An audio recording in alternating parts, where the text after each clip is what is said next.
Good morning.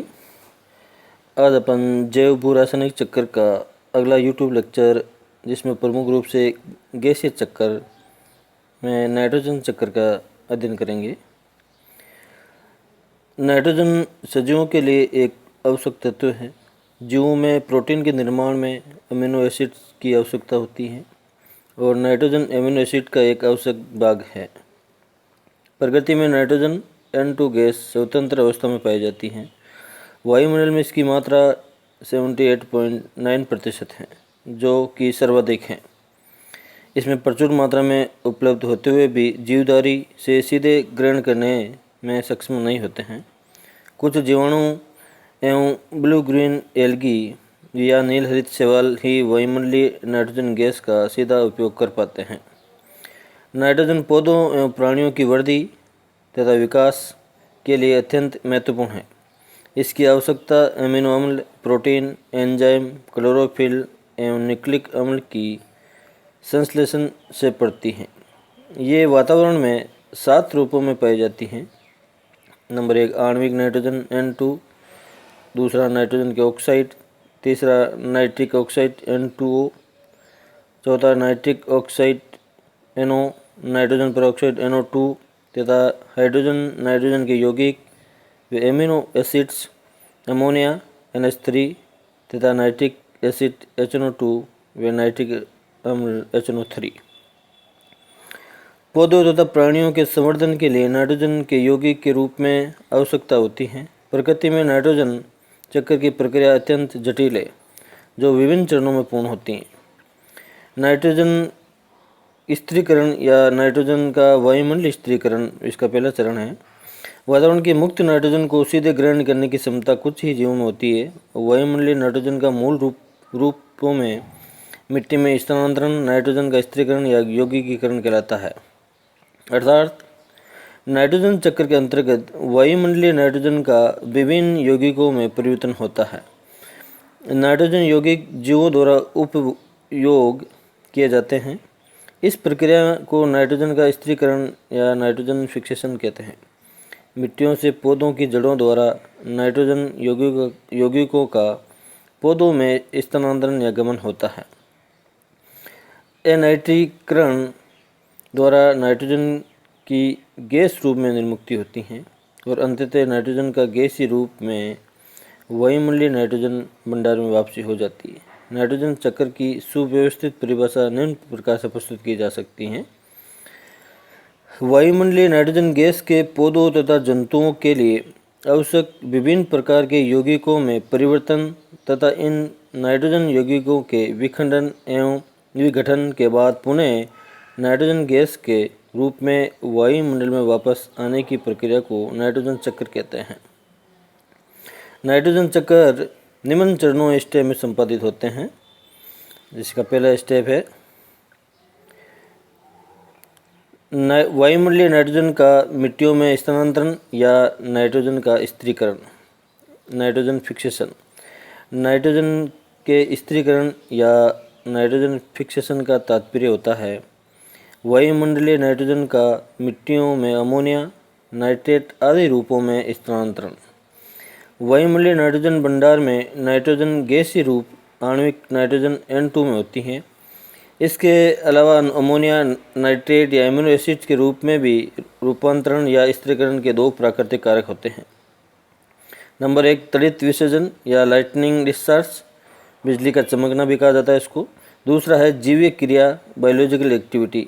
इसके अलावा मनुष्य द्वारा खेतों में रासायनिक खादों के द्वारा जैसे यूरिया, अमोनियम फास्फेट आदि खाद अपन छिड़काव करते हैं आदि के प्रयोग के द्वारा अप्राकृतिक या आर्टिफिशियल ढंग से भी नाइट्रोजन का स्थिरीकरण करते हैं, जिससे फसल का उत्पादन अच्छा होता है।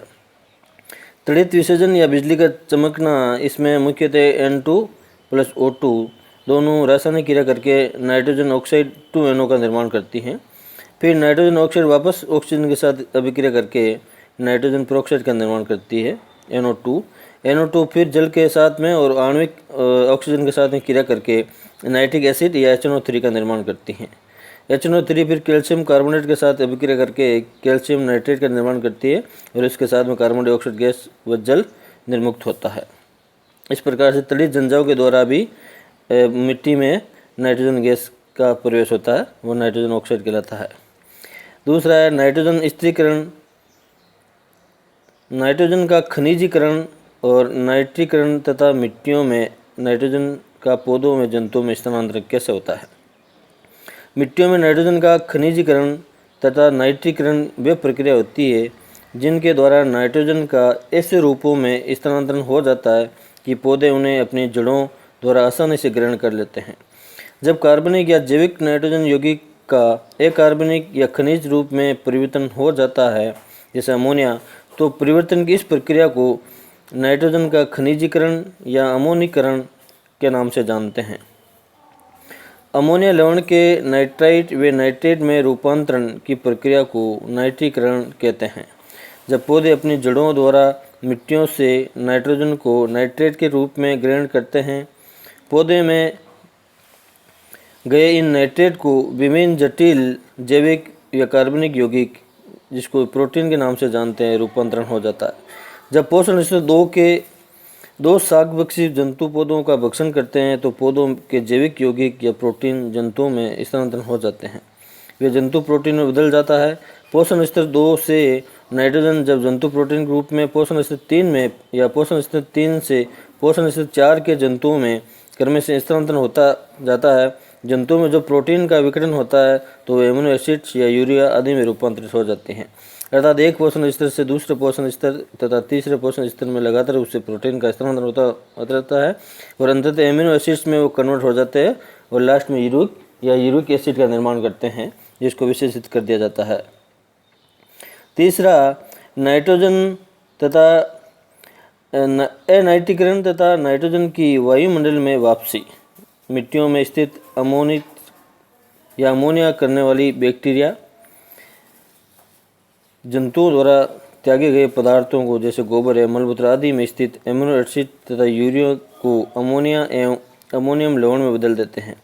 इस तरह ये बैक्टीरिया मृत पौधों तथा मृत जंतुओं को सड़ा गलाकर उनमें स्थित अमीनो एसिड तथा यूरिया को अमोनिया एवं अमोनियम लवण में रूपांतरित कर देते हैं और इन अमोनिया तथा अमोनियम लवण को मिट्टियों में रहने वाली नाइट्रोसिकारक या नाइट्रिकारी बैक्टीरिया पुनः नाइट्रेटों में बदल देती हैं तथा इन नाइट्रेटों का मिट्टियों में भंडारण होता रहता है। इस प्रक्रिया को नाइट्रीकरण कहते हैं।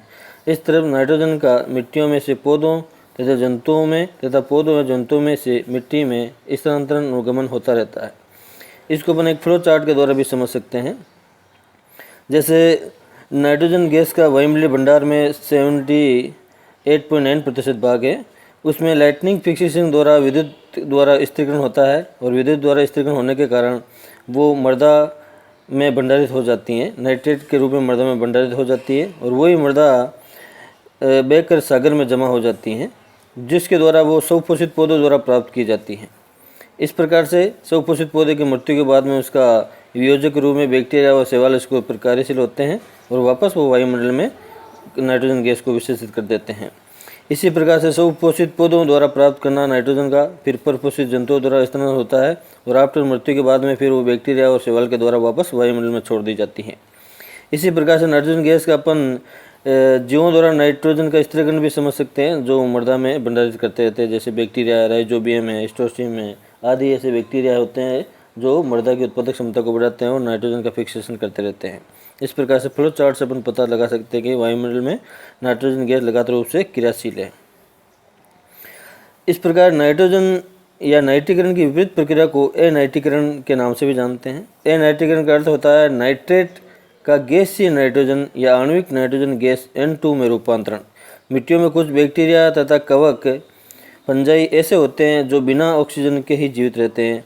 ये बैक्टीरिया तथा कवक नाइट्रेट्स को नाइट्रोजन गैस में बदल देते हैं। इस प्रक्रिया को अनाइट्रीकरण कहते हैं।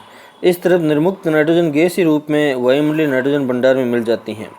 इस प्रकार नाइट्रोजन चक्र पूर्ण हो जाता है। मिट्टियों में कुछ नाइट्रेट जल के साथ रिसकर भूमिगत जल में चली जाती हैं। कुछ नाइट्रेट मिट्टियों के अपरदन के कारण द्रवतले वही जल के साथ बहकर नदियों में होती हुई सागरों में चली जाती हैं। जब मृत जीवों, पौधों तथा जंतुओं का बैक्टीरिया द्वारा वियोजन होता है तो कुछ अमोनिया निर्मुक्त होकर वायुमंडल में चली जाती है। ये अमोनिया जल में घुलनशील होती है तथा जल वर्षा के समय पुनः धरातल पर अमोनियम सल्फेट या अमोनियम नाइट्रेट के रूप में वापस आ जाती हैं। सूक्ष्म जीव नाइट्रोजन चक्र के नियंत्रक एवं नियामक कंट्रोलिंग और रेगुलेटिंग का कारक होते हैं, क्योंकि बैक्टीरिया एक तरफ तो नाइट्रोजन का स्थिरीकरण या फिक्सेशन का कार्य करता है एवं नाइट्रीकरण की प्रक्रिया का संपादन भी करता है। वहीं दूसरी तरफ कुछ खास तरह के बैक्टीरिया नाइट्रेट्स को नाइट्रोजन गैस में बदलते हैं, अर्थात अनाइट्रीकरण की प्रक्रिया को संपादन करते हैं। अतः स्पष्ट है कि वायुमंडल से नाइट्रोजन का निष्कासन एवं वायुमंडल में नाइट्रोजन का पहुंचना मुख्य रूप से बैक्टीरिया द्वारा नियंत्रित होता है। सामान्यतः वायुमंडलीय नाइट्रोजन भंडार से नाइट्रोजन के निष्कासन तथा स्थलीय तथा सागरीय जीवों द्वारा नाइट्रोजन के स्थिरीकरण की मात्राओं तथा स्थलीय तथा सागरीय परिस्थिति तंत्रों में अनाइट्रीकरण जीवों बैक्टीरिया द्वारा निर्मुक्त नाइट्रोजन की मात्रा में संतुलन होना चाहिए, परंतु वास्तविकता यह है कि पौधों को सुलभ होने वाली नाइट्रोजन की मात्रा मिट्टियों में रहने वाले अनाइट्रीकारी जीवों या बैक्टीरियाओं द्वारा निर्मुक्त होकर वायुमंडलीय भंडार में वापस जाने वाली नाइट्रोजन की मात्रा से अधिक होती है। अर्थात वायुमंडलीय भंडार से जितनी नाइट्रोजन का मिट्टियों में स्थिरीकरण होता है, उससे कहीं अधिक नाइट्रोजन मिट्टियों में विद्यमान होती है। इसका प्रमुख कारण यह है कि मनुष्य द्वारा प्रयोग में की जाने वाली रासायनिक खादों के फलस्वरूप मिट्टियों में नाइट्रोजन का स्तर अधिक हो जाता है।